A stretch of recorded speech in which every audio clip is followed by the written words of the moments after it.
Hello everyone and welcome to the Rift. Today we have a bunch of new cards. That's right, it's reveal season and we are getting a ton of new cards to look at and to play with. There's a lot to talk about today, so let's just jump right into it. But first, if you want to stay up to date with card reveals, then you'd better make sure to subscribe. And if you're enjoying the content, then make sure to like this video. And if you want to start playing Riftbound right now, then you can, using the resources provided in the video description.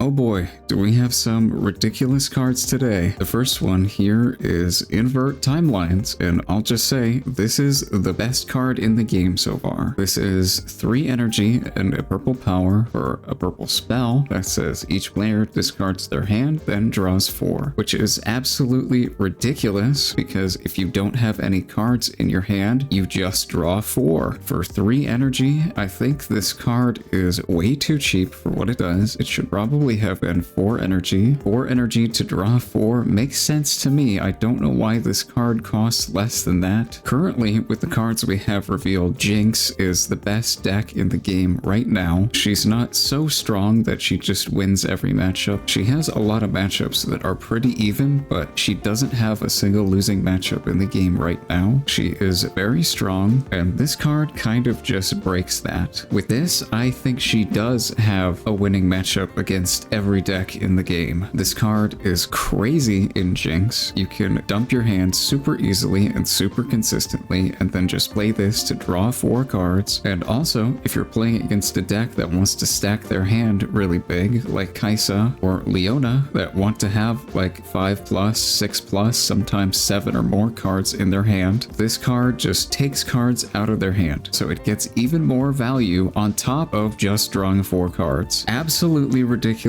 card. It makes it so that currently Jinx just shouldn't be played into the other decks in the format because she will just win. Obviously, that's probably going to change when the set actually comes out and we have all of the cards in the set, because we're still missing basically half of the set at this point, and a lot of the other colors besides purple and red still don't have any of their generic epics or many of their generic epics. Yellow doesn't have a single one. Green only has 1, the same as blue, and orange only has 1 as well. So I'm hoping every color besides red and purple is going to get a card that is as crazy as this to balance out purple and red being absurdly strong colors right now. I'm sure the game is going to be a lot more balanced when the set is actually out, but right now the game is just not balanced at all, which is honestly to be expected because purple and red basically have a ton of good cards right now, and it feels like all the other colors are just missing theirs. I feel like Jinx as a deck just really isn't gonna change much, if any, in the remaining weeks of reveal season. It feels like that deck is just complete and finished right now. It feels like it has access to all of its strongest cards and all of its tools, and I really don't see the deck getting any better. Maybe it'll have like a card or 2 that'll be added to the deck, but that seems like it. So I think a lot of the other decks in the game are gonna be given a bunch more of their strongest cards to catch up to Jinx's power level. At least I hope they will. I really don't want to just be playing Jinx mirrors when the set comes out. So yeah, this card is crazy. Best card in the game. I think Teemo can also make some use out of this card as well. Probably not Misfortune. Misfortune really doesn't want to dump her hand. She really can't dump her hand that fast. She has a bunch of high cost stuff that she wants to play, cards that she wants to hold in hand for later, but Teemo probably will use this, as well as obviously Jinx. Alright, Vayne. I think this card is decent. It's a really interesting card. We don't really have anything like it yet. It's essentially an infinitely reusable removal spell. It costs 4 energy and a red power for a red unit champion with 2 might, but it has assault 3, so it'll have 5 when it's attacking. And if an opponent controls a battlefield, she enters ready, and when she conquers, you can pay 1 energy to return her to your hand. So if they have something on a field that is less less than 5 might, you just play this, it enters ready, it attacks, it swings over, you conquer, and you pay 1 to return it to your hand, so you can use it again. So it's essentially an infinitely reusable 5 damage removal spell, as long as it doesn't die. It's a very interesting card. I think it's pretty decent. It'll probably see play at some point, maybe in the sideboard. Seems like a card that can get some utility in Kaisa, maybe some other decks as well. We'll have to see. But yeah, a very interesting card. Next is Captain Farron. This guy's cool. He's 4 energy and a red power for a 5 might unit that says other friendly units here have assault. Pretty interesting card. I think Volibear wants to play this. This is 4 energy for 5 might, which means you trigger volley. Darius might want to play this, but I think you just have better options in that deck. And Kaisa definitely doesn't want to play this. So I think for now, probably purely a Volibear card. Maybe it'll see some niche usage outside of that, but I don't think so. It's still a pretty good card though. Next is Bilgewater Bully. This is a 6 energy orange unit with 6 might. While I'm buffed, I have yanking. I don't think this card really helps any decks right now, and I don't really think it's going to be played currently. It has some potential maybe to give orange some yanking, but Misfortune already does that for free. Set really doesn't care about that. He wants to buff his set champion, not this. And he wants more ways of giving buffs, not using buffs. And Lee Sin maybe wants this. I don't really know. I don't think so. So yeah, it's an okay card. I don't think it's gonna see play. Next is Call to Glory, which is a 3 energy yellow reaction spell. As you play this, you may spend a buff as an additional cost, and if you do, ignore this spell's cost. And it gives a unit plus 3 might this turn. This card's pretty good. I can see this being played in set and maybe Leona as well if we get more ways of stunning things. This is essentially a 0 energy reaction that gives plus 2 might because it removes the buff, which is -1, but plus 3 from the spell is a net plus 2. So 0 energy reaction plus 2 is pretty good. Again, I still think Discipline is probably a better card because it draws a card. But yeah, 0 energy combat trick is pretty good. I think this card is probably going to see play. If the yellow decks that use buffs have enough ways of getting a ton of buffs reliably, then yeah, play at least 2 of this probably. Pretty good card. Alright, last but not least, we've got a bunch of battlefields here. First one is Bandle Tree. You can hide an additional card here. That's pretty good in Teemo. That's exactly what he wants to do. But outside of that, I really don't know if you're going to play this card. Other decks just don't really have that many hidden cards right now. I mean, Ari plays a few, but how often are you going to draw 2 of them? Not very often. So yeah, right now this is pretty much just a Teemo card. It makes him a little bit better. I still don't think he's that good right now. He still needs help. He's still getting some cards in the future, so hopefully he'll be a bit better. But his playstyle right now is just very fragile and loses hard to a lot of things. Next is Aspirant's Climb, and this card is okay. It's interesting. It increases the points needed to win the game by 1. So against a more aggressive deck, maybe like Darius, where you want to go in the long game to run him out of resources eventually, and against Misfortune, this field is definitely really good because Misfortune only cares about points and nothing else. Misfortune's entire game plan is just to get to 6 by pushing things out of the way with things like Gust and Rebuke and Marauder, and then taking points, a bunch of points early and as often as possible, and then winning the game with her board wipe signature spell, and then just taking both fields. And that's pretty much her entire game plan right now. So if you can delay that game plan by a turn, that's really good against her. Again, I don't think Misfortune's that great right now because her gameplay style is also extremely linear. She pretty much only plays one way. She can sometimes play a more mid-range game with like Dead Bloom and stuff like that, but her main game plan is just to turbo take points, and that's it. I really don't think this field is good against Jinx because Jinx just wins in the long game because she draws twice as many cards as you do and has cards now like timelines that just really want to go into the long game and draw a ton of cards over and over again. So I really don't see you playing this against Jinx. She can probably just take advantage of it better than you can. She definitely won't play it herself, and I don't think you should be playing against her. So this field is really only a counterpick against like Darius and Misfortune. Maybe if we have another aggro deck, it'll it'll be good against that too, but otherwise I don't think this card is going to see that much play. And next is Back Alley Bar, and I just don't think this card really does anything. When a unit moves from here, give it +1 might this turn. That's really only useful for ganking. Maybe you play this in Misfortune, that's probably a decent pick, but that's basically the only deck that really wants to play this. You can play it as like a blank battlefield in certain matchups to not give your opponent any advantage when it's their turn to pick who goes first in a best of 3, but other than that, this field just really doesn't do anything. Alright, that's all we have for today. I'll be posting a ton more videos on card reveals in the future, as well as live streaming gameplay and my live reactions to new cards, all throughout the course of reveal season. So if you want to keep up to date with new card reveals, then you'd better hit that subscribe button. And of course, if you want to start playing Riftbound, you can do so right now with the links in the video description. Alright, that's about all I wanted to say today. Take care.